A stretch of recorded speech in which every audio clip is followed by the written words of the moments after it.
Hola, este es el canal Jaque Mates. En él vamos a resolver los exámenes de acceso a grado medio de la región de Murcia y en este caso vamos a resolver el bloque de estadística correspondiente al examen de 2020.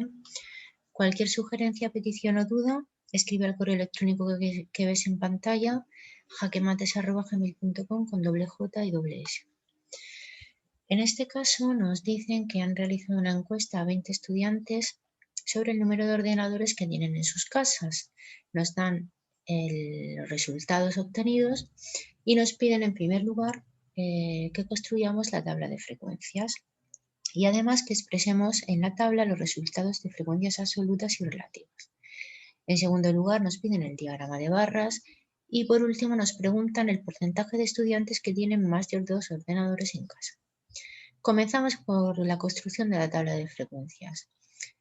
En la primera columna tendremos que poner el número de ordenadores, es decir, los diferentes datos que aparecen en la muestra que nos han dado. Son 0, 1, 2, 3 y 4. A continuación, la siguiente columna se corresponde con las frecuencias absolutas, es decir, el número de estudiantes que tienen un determinado número de ordenadores en casa. ¿Cómo se construye? Pues decimos, ¿cuántos estudiantes nos han dicho que tienen 0 ordenadores en su casa? Pues contamos y vemos que solo aparece un 0, pues un estudiante. ¿Cuántos estudiantes nos han dicho que tienen un ordenador en casa? Pues contamos el número de unos que tenemos y tenemos un total de 10 estudiantes. ¿Cuántos dicen que tienen 2 ordenadores?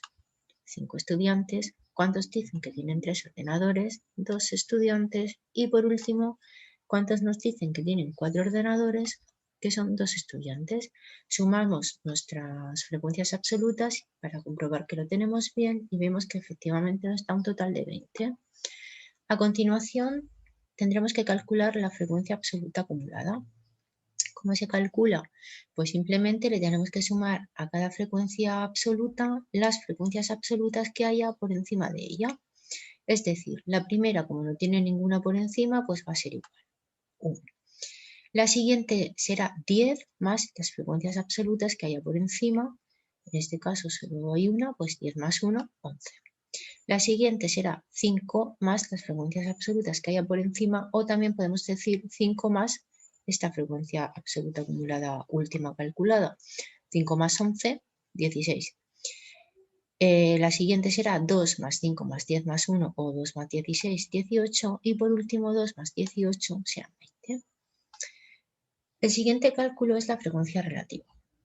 La frecuencia relativa se calcula como el cociente de la frecuencia absoluta entre el tamaño de la muestra, entre n, en este caso n vale 20. Por tanto, la primera frecuencia relativa será 1 entre 20, 0,05. 10 entre 20, 0,5. 5 entre 20, 0,25. 2 entre 20, 0,1. Y por último, 2 entre 20, 0,1. Tened en cuenta que la frecuencia relativa, la suma, debe ser siempre igual a 1. Si no es así, es que algún dato no lo tenemos bien. Y por último, calculamos la frecuencia relativa acumulada, que se calcula de la misma forma que hemos hecho con la frecuencia absoluta acumulada, es decir, sumando, en este caso, las frecuencias relativas que haya por encima de cada frecuencia relativa. En la primera, como no tenemos ninguna frecuencia relativa por encima, pues será 0,05. La segunda frecuencia relativa acumulada pues será 0,5 más 0,05, 0,55. La siguiente 0,25 más 0,5 más 0,05 o 0,25 más 0,55, 0,8.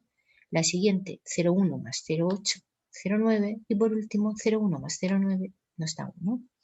Ya tenemos nuestra tabla de frecuencias, frecuencias absolutas, frecuencias relativas. A continuación, para dibujar nuestro diagrama de barras, pues como siempre cogemos las dos primeras columnas y en el eje de las Y pondremos las frecuencias absolutas y en el eje de las X, en este caso, el número de ordenadores. Entonces, ¿cuántos estudiantes nos dicen que tienen 0 ordenadores? Un estudiante, pues levantamos la barrita hasta el 1. ¿Cuántos estudiantes dicen que tienen en su casa un ordenador? 10 estudiantes, pues levantamos la barrita hasta el 10 y así sucesivamente haremos con todos nuestros datos. En el último apartado nos piden que calculemos el porcentaje de estudiantes que tienen más de 2 ordenadores. Para ello, cuando nos hablan de porcentaje, siempre tendremos que ir a la frecuencia relativa. Nos piden en este caso los que tienen más de 2 ordenadores. Por tanto, son los que tienen 3 ordenadores o 4 ordenadores. ¿Qué tendremos que hacer para calcular el porcentaje? Pues simplemente tendremos que sumar las frecuencias relativas correspondientes a esos datos, que son 0,1 más 0,1, y multiplicarlo por 100. En este caso tenemos un 20%. Un 20% de nuestra muestra tienen más de 2 ordenadores en casa. Y con esto ya tendríamos resuelto nuestro bloque de estadística de este año. Cualquier sugerencia, petición o duda, escribe al correo electrónico que ves en pantalla y estaré encantada de ayudarte.